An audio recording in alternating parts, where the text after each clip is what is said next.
स्वागत है, आप देख रहे हैं कहानी कुर्सी की। मैं हूं सौरभ, स्टूडियो में हर्षवर्धन त्रिपाठी जी हैं, विजय त्रिवेदी जी, प्रोफेसर संगीत रागी जी हैं, समीर चौगांवकर जी हैं। वैसे तो हम लोग बात इस पर थोड़ी कर चुके थे, लेकिन सभी मेहमानों का आग्रह है तो थोड़ी सी और बात हम कर लेते हैं। बात ये हुई थी कि भाई पाकिस्तान से बात की जाए कि नहीं की जाए, क्योंकि चर्चाएं चल रही कुछ दिनों से। इस बीच खबर आई कि ईरान के पूर्व सुप्रीम लीडर के अंतिम संस्कार में शामिल होने के लिए कौन कौन भारत से जाएगा। तो बात निकली कि जब अमेरिका और ईरान बात कर सकते हैं तो भारत पाकिस्तान क्यों नहीं बात कर सकता। तो ये जो आखिरी के मतलब अब के जो अगले 4 मिनट हैं, ये विजय जी की बदौलत इस खबर पे जा रहे हैं। ठीक, अब आपका मन था विजय जी की बात पर रिप्लाई करना। देखिए, सबसे पहले तो मुझे लगता है कि ये तुलना विजय जी को तो नहीं करनी चाहिए थी, क्योंकि आमतौर पर ऐसे मसलों पर ये कभी भी ऐसा नहीं करते कि जो एकदम पैरेलल ही नहीं। भारत ने क्या दुनिया में कहीं भी ऐसा कुछ किया है जिसके आधार पर कहा जाए कि पाकिस्तान के मुसलमान आतंकवादी बन जा रहे हैं? अमेरिका के ऊपर तो आरोप लगता है ना, मुस्लिम कम्युनिटी आरोप लगाती है, ईरान आरोप लगाता है कि अमेरिका हर जगह बम मार के, धमाका करके, चारों तरफ से हमें घेर करके तबाह करता है। अभी भी जो हुआ, क्या हुआ, वो उसके पीछे भी लड़ाई उनकी उस तरह की। क्या हम ये करते हैं? अगर हम नहीं करते हैं तो हमारे देश के किसी व्यक्ति को हमें वो पैरेलल नहीं खींचना चाहिए। नंबर 1 जो सबसे गंभीर है, ये ऐतराज मुझे जताना था, इसलिए मैंने कहा। दूसरा, हम कहां कह रहे हैं कि बातचीत नहीं करेंगे। बातचीत की पहली शर्त है कि आप आतंकवाद बंद कीजिए। हमने नहीं कहा था कि हम तुमको क्या कहा था ट्रंप ने, स्टोन एज में पहुंचा देंगे। हम नहीं करना चाहते हैं भाई, हमारा तो कटा हुआ हिस्सा हम तो चाहते हैं कि ठीक कर लेंगे। पैरेलल नहीं है। आज मुझे इस पर सख्त ऐतराज है कि अमेरिका और ईरान की तरह भारत और पाकिस्तान की तुलना हो। सख्त ऐतराज। नहीं, ये पैरेलल एक जवाब दे दीजिए। पहले बोलने प्रोफेसर साहब बोलें। देखिए, मैं जो विजय जी ने कहा था उसके बारे में मैं बात करना चाहता हूं। जो ईरान को डेलीगेशन जा रहा है, क्या उन लोगों को बुलाया गया है इंडिविजुअल? यदि पार्टी के अध्यक्ष को बुलाया जाता बात समझ में आती। भारत सरकार एक प्रतिनिधिमंडल भेज रहा है, वो भी बात समझ में आ रही है। लेकिन इंडिविजुअल भेजने का मतलब, फिर हमको इस बात पर ध्यान देना चाहिए किन लोगों को बुलाया जा रहा है। महबूबा मुफ्ती सहित क्या ईरान के भारत के अंदर हितों को साधने वाले या उनको प्रमोट करने वाले ये चेहरे हैं?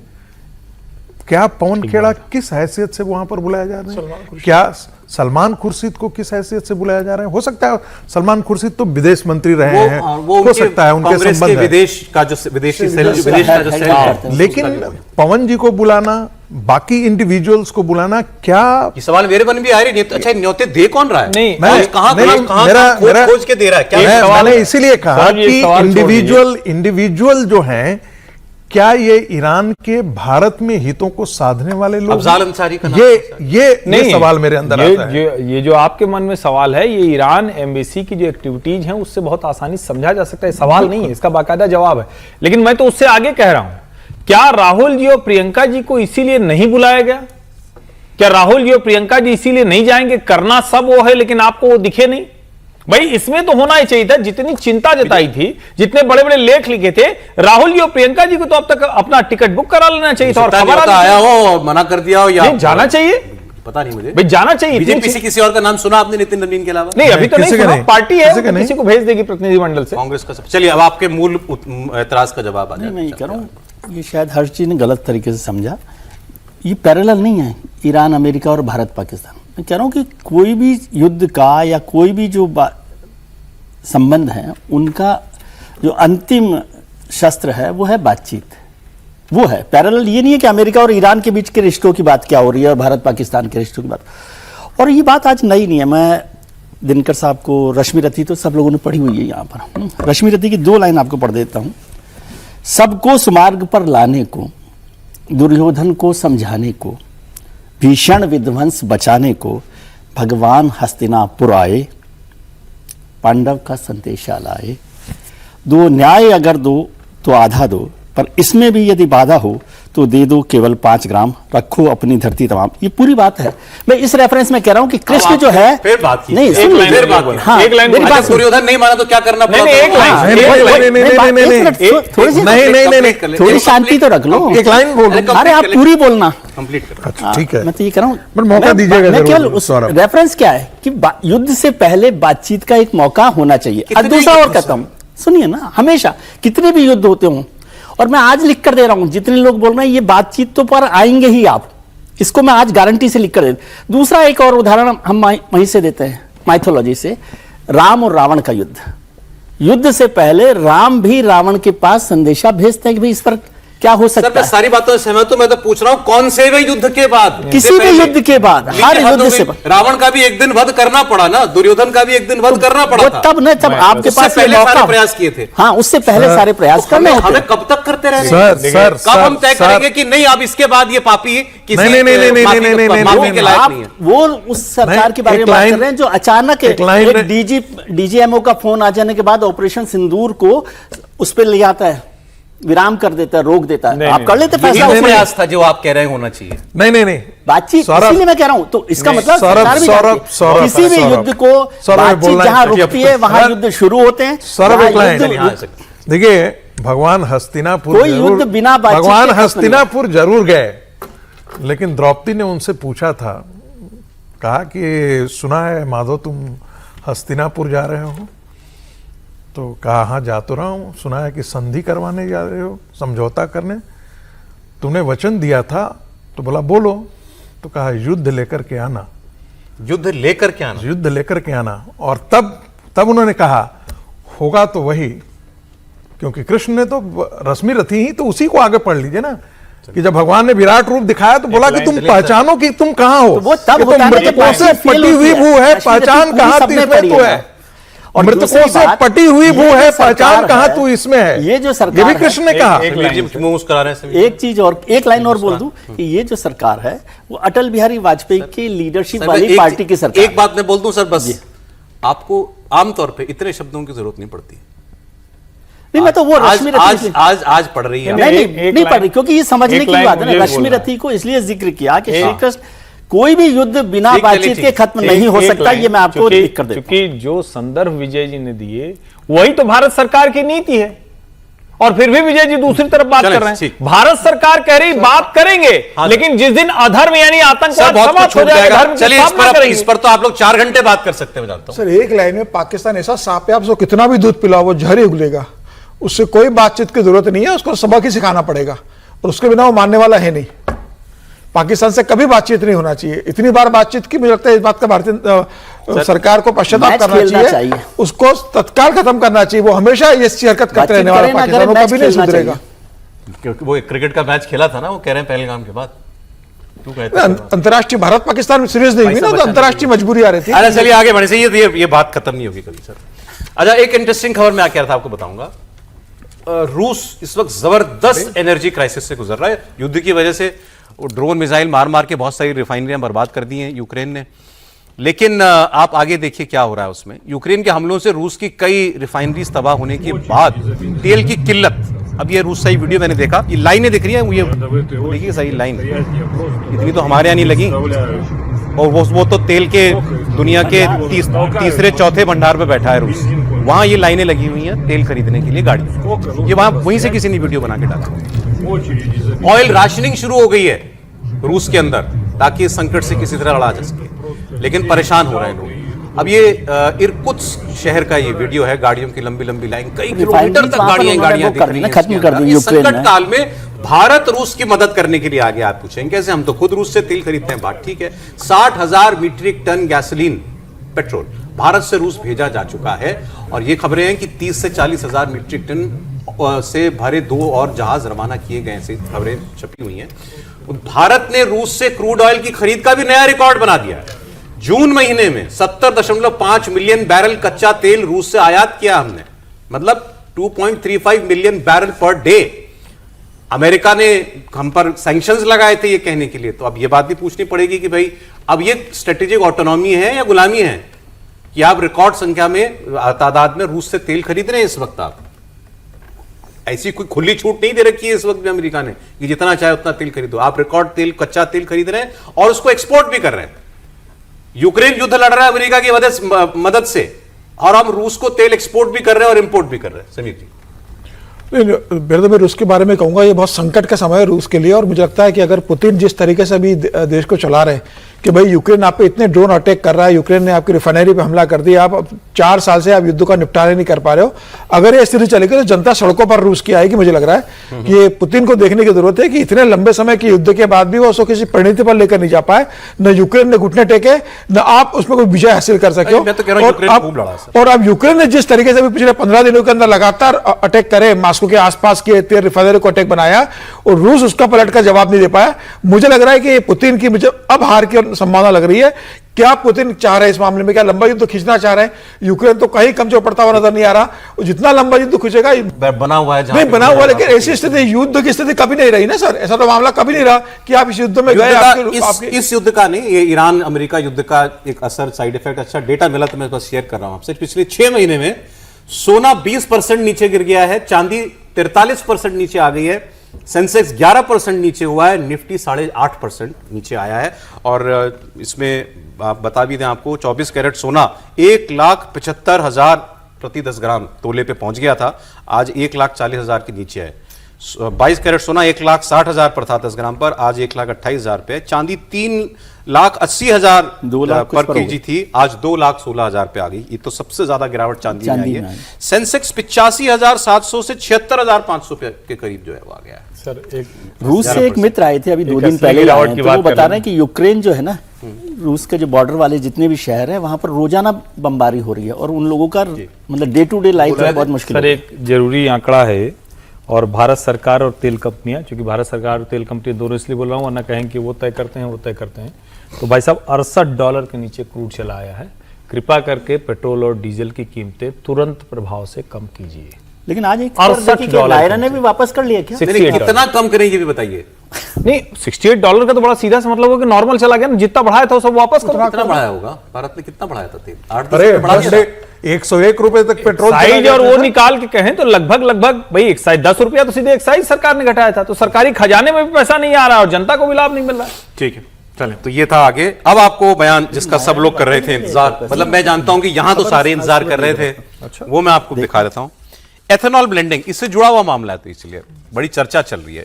भारत ने ये नीति कई साल पहले अपनाई थी, यूपीए काल में अपना ली थी शायद, कि इसको करके देखें हम अपना तेल का आयात कैसे कम कर सकते हैं। हमारा सबसे बड़ा आयात तेल है, तो ये हुआ कि एथेनॉल बनाया जाए भारत में, वो कृषि उत्पादों से बन जाता है और उसको ब्लेंड किया जाए पेट्रोल में और देखते हैं कि कितना उससे असर पड़ता है। आज हम सर 20% ब्लेंड कर रहे हैं, 30% ब्लेंड कर रहे हैं, 20% ब्लेंड कर रहे हैं। अभी कंट्रोवर्सी क्या हुई, जिसको सरकार ने डिनाई किया कि सुप्रीम कोर्ट में ये एफिडेविट दिया, ये ऐसा कहा गया सरकार की तरफ से कि ये एक एक्सपेरिमेंट है जिसका जवाब अगले साल तक आएगा कि ये ब्लेंडिंग कामयाब है कि नहीं है। तो सरकार ने इस पर तुरंत जारी किया बयान कि ये ऐसा हमने कोई बयान नहीं दिया है, कोई एफिडेविट सुप्रीम कोर्ट में नहीं दिया है। लेकिन कंट्रोवर्सी थी और पुरानी कंट्रोवर्सी है। कंट्रोवर्सी ये है कि दुनिया भर की जो गाड़ियां बन रही हैं, हम बनाते भी हैं और मंगवाते भी हैं, वो गाड़ियां एथेनॉल के लिए नहीं बनी है। तो एथेनॉल का इंजन पर, परफॉर्मेंस पर, माइलेज पर क्या असर हो रहा है, इसकी क्या स्टडी है? लोग कहते हैं, किसी ने कहा कि 30% डाउन हो जाता है, इसका माइलेज कम है एथेनॉल का। गाड़ी चल तो रही है लेकिन आपको पर लीटर वैल्यू कम दे रही है। तो इस पर नितिन गडकरी जी का ये बयान आया है। नितिन गडकरी जी का मंत्रालय नहीं है, लेकिन नितिन गडकरी जी का कोर इंटरेस्ट एरिया है ये। तो वो ये कह रहे हैं कि एथेनॉल का कोई नुकसान नहीं है पेट्रोल में मिलाने पर, और जो लोग ये कह रहे हैं ये तेल लॉबी से जुड़े हुए लोग हैं जो नहीं चाहते कि भारत कच्चा तेल खरीदना कम करे। बंद तो नहीं होगा लेकिन हम कम भी ना करें, और वो तो एक कदम आगे बढ़ गए, बोले पेट्रोल नहीं, अब तो डीजल में बात होनी चाहिए कि डीजल में क्या हम मिलाएं कि हमको डीजल भी इतना ना बनाना पड़े। सुनिए। बिटेनॉल बनाने की बात चल रही है जो डीजल का अल्टरनेटिव है। अब 20% इथेनॉल पेट्रोल में डाल रहे हैं, सब झूठा प्रचार करते हैं, कोई इथेनॉल से कोई नुकसान नहीं हुआ है। अब लॉबीज है जो 22 लाख करोड़ रुपए इंपोर्ट करने में जिनको मलाई मिलती होंगी, वो जब हम कहेंगे कि इंपोर्ट खत्म होगा तो बेचारों का तो नुकसान होगा ही। तो हर प्रकार की लॉबी हमारे देश में होती है, पर diversification of agriculture towards energy and power sector, ये हमारे देश की थीम है। समीर जी बताइए, क्या है ये लॉबी? ये लॉबी है जो एथेनॉल ब्लेंडिंग के खिलाफ है, या एथेनॉल ब्लेंडिंग पर अभी कोई फाइनल वर्ड नहीं है हमारे देश में। नहीं, सरकार का तो यही मानना है कि लॉबी और नितिन गडकरी लगातार मतलब जब मंत्री बने तब से और मंत्री बनने के पहले से भी अगर नितिन गडकरी का ये एक बड़ा दिल के करीब प्रोजेक्ट रहा है कि भाई इस तरीके से होना चाहिए, और उन्होंने इसको बहुत अपने शिद्दत के साथ इसके अंदर अपने मंत्रालय पहले के अंदर व्यक्ति थे जो इलेक्ट्रिक व्हीकल बिल्कुल, और उन्होंने बहुत शिद्दत से लागू किया इसको। उनका मतलब मुझे लगता है इसका श्रेय नितिन गडकरी को जाना चाहिए कि उन्होंने सरकार को भी तैयार किया, सरकार ने अधिकारी को भी तैयार किया, तमाम इसके जो स्टेक होल्डर्स है उन लोगों को तैयार किया और कैसे बने इसके लिए तैयार किया। तो उसमें आया था कि भाई E20 जो फ्यूल है उसमें ज्यादातर पेट्रोल में भी E20 फ्यूल मिलता है, जिसमें 20% एथेनॉल होता है, 80% पेट्रोल का मिश्रण होता है, ज्यादातर यही बिकता है, ज्यादा ये बिकता है। और फ्लेक्स फ्यूल भी है जिसमें 85% एथेनॉल और 15% पेट्रोल होता है। इसे अभी दिल्ली और मुंबई में कुछ गाड़ियों में शुरू किया गया है इस सिस्टम को, और इसे ट्रायल बेसिस पर रन हो रहा है। और हम कहां तक ले जाना चाहते हैं एथेनॉल ब्लेंडिंग? 30% तक, 40% पे, 40% पर नितिन गडकरी का टारगेट है कि 40% पे लेके जाएंगे। अभी E100 पर टारगेट है कि 100% इथेनॉल पर चला जाए। तो उनका नहीं आ रहा है। नहीं, हम ये नहीं समझ पा रहे हैं कि क्या पेट्रोल डीजल वाली गाड़ी में डाल सकते हैं? सवाल पूछ रहा हूं मैं, क्या डीजल पेट्रोल वाली गाड़ी में डाल सकते हैं? और क्या एथेनॉल के लिए जो गन्ना और जो भूसी, धान या मक्का, इसका उत्पादन हम उतना कर लेंगे? और उसके लिए जो जरूरत होगी, जो वो सारे काम कर लेंगे हम? अभी तो नीति आयोग पे एक कमेटी है जो क्या नाम था उनका, मैं भूल रहा हूं, जो भी नीति आयोग के सदस्य हैं एग्रीकल्चर वाले, उनके रिपोर्ट है 5 साल पहले की रिपोर्ट में बता रहा हूं, 5 या 6 साल हो गया होगा। उन्होंने कहा कि भाई पंजाब में गलती से भी धान मत उगाओ, गन्ने की भी जितनी जरूरत हो उतना करो, चीनी जितना बनेगी। तो बाई प्रोडक्ट वाले एथेनॉल पे हम जा रहे हैं। दूसरा, जब हम कह रहे हैं कि भारत वैसे ही सूर्यदेव की कृपा है, तो एथेनॉल वाले क्यों जाना है? जो परमानेंट मिलेगा उस सोल्यूशन पे जाइए आप। क्या है परमानेंट? Electric vehicle. आपको एक्सपोर्ट, आपको इंपोर्ट घटाना है ना, वो भी कर रही सरकार। अच्छा, तो फिर एथेनॉल बाहर से आने लगेगा, हम इतना एथेनॉल इस्तेमाल करेंगे। 20% पे आ ही गए ना अब। मैं वही कह रहा हूं, क्या उसका कोई साइंटिफिक सरकार दे पा रही? मैं ये मानता हूं कि उस पर सरकार आश्वस्त करने में असफल है। ये कौन सी लॉबी के लिए काम? आश्वस्त करने में असफल है। लॉबी के लिए काम करता अब मैं भी पता करूंगा, लॉबी वाला आएगा तो बताऊंगा आपको अगले शो में। है। गडकरी जी ने कहा लॉबी वाले ऐसी बातें कर रहे हैं। गडकरी जी बड़े परफॉर्मिंग मिनिस्टर हैं, लेकिन पता नहीं क्यों साफ साफ किसी चीज, जैसे इस पे बार बार हड़का देने से थोड़ी नहीं चलेगा। आप कहते हैं कि नहीं खारिज कर दिया, लॉबी हो गई। अच्छा ठीक है, हम गडकरी जी की बात इसलिए करते हैं क्योंकि गडकरी जी इस पर बोलते हैं। नीति तो भारत सरकार की है भाई, तो भारत सरकार को तय करना है और बताना है कि भाई नुकसान और आज किसी ने फायदा लिखा हुआ था कि ये तो यूपीए जमाने की नीति है। मोदी जी की भी अगर ये कहना पड़ जाए, सौरभ जी रुक जाइए, अगर ये कहना पड़ जाए कि जब आप ये चर्चा कर रहे हो, इसका मतलब कि कुछ गड़बड़। नहीं, अब आलोचकों को ये जवाब तो सरकार दे ही सकती है कि तो भाई हमने नहीं शुरू किया, ये भारत सरकार की पॉलिसी है, भारत की पॉलिसी है, मोदी सरकार की पॉलिसी नहीं है, ये कह रहे हैं। इसमें कोई इशू नहीं। अगर एथेनॉल ब्लेंडिंग करके तेल सस्ता हो जाए, कम तेल आयात कर रहे, लेकिन क्या वो गाड़ियों के लिए उतना उपयोगी है? जैसे E85 आया तो बताया गया ना कि भाई मारुति की, सुजुकी की एक गाड़ी है, एक होंडा की मोटरसाइकिल, कार और मोटरसाइकिल, ये दोनों E85 पर चलेगी। जी सर, आप बोल रहे हैं, एक खबर और बता देते हैं। बस एक ही लाइन बोलूंगा कि गडकरी जी इसके बारे में आज से नहीं बोल रहे हैं, 2005-2006 से वो बोल रहे हैं। कई ऐसे प्रेस जैसे सेमिनार वगैरह है, उसमें जब अल्टरनेटिव फ्यूल की बात की जाती थी तो गडकरी जी को बुलाया जाता, तब भारतीय जनता पार्टी सत्ता के नजदीक कहीं दूर तक नहीं थी, तब भी गडकरी जी इसके लिए बोले जाते हैं। आरोप ये लगता है कि गडकरी जी की, चूंकि बेटा खुद भी एथेनॉल वगैरह का ये सब करता है, तो हो सकता है कि उनका, तो ये तो भारत सरकार को देखना है कि कोई ऐसा न हो कि लॉबी के अंदर कोई ऐसा नियम बने। लेकिन वाकई यदि ऐसा हो, यदि इससे इंपोर्ट बिल कम बढ़ता है तो इसमें कोई बुराई नहीं है। 20% तो सीधा सीधा मतलब आप नहीं, लेकिन जो बात है ना कि भाई ये रिसर्च बेस्ड होना चाहिए। 20% पेट्रोल बनाने के लिए जितना कच्चा तेल आयात करना पड़ता था भारत को, उतना कम करना पड़ता था। और ये बात सौरभ, एक चीज तो सुनिश्चित है ना कि भारत सरकार में कोई मंत्री अपनी लॉबी से प्रधानमंत्री को नहीं करवा सकता। एक मंत्री ये करा लेगा ऐसा नहीं पॉसिबल, असंभव है। ये भारत सरकार कर रही है। इसीलिए कह रहा हूं कि नरेंद्र मोदी से कोई ऐसे लॉबी करवा लेगा, समय से चली आ रही थी, अभी आ रही, तो जनता के मन में स्पष्टता होनी चाहिए। इतना समय नहीं रह गया है, लेकिन एक बयान मैंने आज निकाल के रखा था, वो मैं आपको सुनाता हूं। मैं हैरान रह गया देख करके। निशांत कुमार जी का बयान है ना हमारे पास जी, तो आप बयान सुनिए। निशांत कुमार आप सब जानते हैं, बिहार के स्वास्थ्य मंत्री है ना सर, नीतीश कुमार जी के बेटे। हमने भी खूब बात की, कितना समझ पाएंगे, 50 साल की आयु में आज तक कोई जिम्मेदारी नहीं ली है, उनका कोई इंटरेस्ट पॉलिटिक्स में नहीं है, क्या समझेंगे सरकार का काम, इतना बड़ा मंत्रालय, कैबिनेट मिनिस्ट्री, वो भी स्वास्थ्य जैसा, बिहार जैसे प्रदेश का दे दिया है। और सच बात है, उनकी भावभंगिमा देख कर कभी लगा ही नहीं कि वो कोई इतने डायनेमिक किस्म के आदमी हो। आप बोलते सुनिए, आज बोलते सुनिए आप, अब मुझे पता लगी कुर्सी की ताकत। देखिए,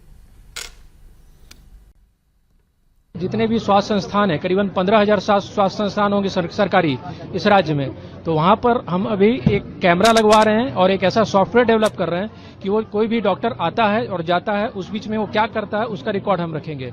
जैसे किसी भी डिस्ट्रिक्ट हॉस्पिटल ले लीजिए या सीएससी कुछ भी, मान लीजिए 9 बजे वो आया, 1 बजे गया, तो वो जो भी ओपीडी किया, आईपीडी किया या फिर उसने सर्जरी की या राउंड लगाया, तो सबका रिकॉर्ड रहेगा मेरे पास।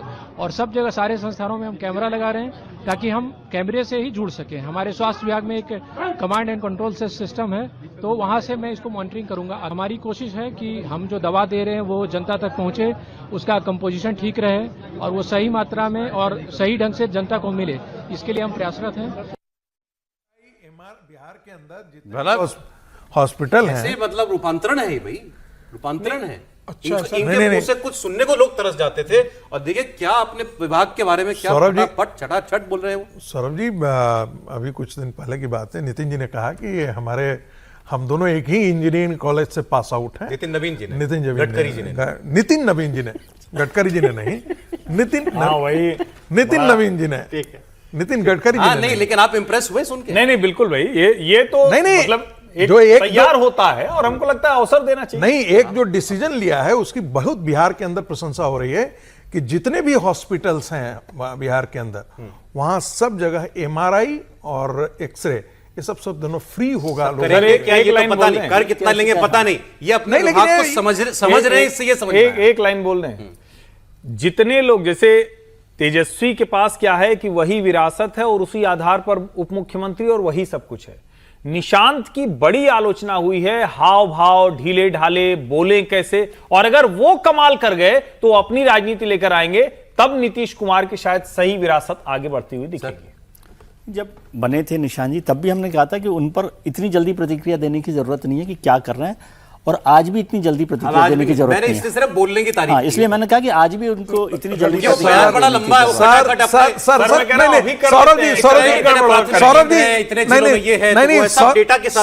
सौरभ जी, ये बात निशांत जी पर तो आपने कहा था सर, लेकिन नितिन नवीन जी पर आपने कहा कि परमानेंट अध्यक्ष कोई और ही होगा, वो तो ऐसे ही है। वो तो है, इसमें मैं आज भी कह रहा हूँ सर। ये देखिए, दोनों के बारे में दो आकलन का फार्मूला मत लगाइए, एक ही फार्मूला आज भी कल जाकर के यदि नितिन नवीन बहुत सक्सेसफुल, मैं फिर आपसे कह रहा हूं कि इस दौर की जो कल जो त्रिपाठी जी ने कहा था, देखन में छोटा लगे घाव करे गंभीर, जितनी उनको राजनीति की समझ हमको लगने लगी, तो वो गंभीर करेंगे। नितिन नवीन जी पर करेंगे, देखने में छोटा लगे घाव कोई गंभीर करेंगे, बाहर गंभीर करेंगे, ये तो बताओ।